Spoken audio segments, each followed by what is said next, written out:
You ask Tiger to solve. This deals with linear equations with one unknown. The final result is x equals -10. Let's solve it step by step.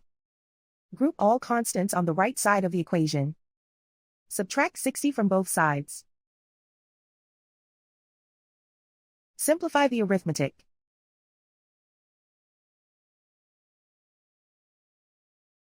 Isolate the y. Divide both sides by 6. Simplify the fraction. Find the greatest common factor of the numerator and denominator. Factor out and cancel the greatest common factor. And so the final result is x equals -10.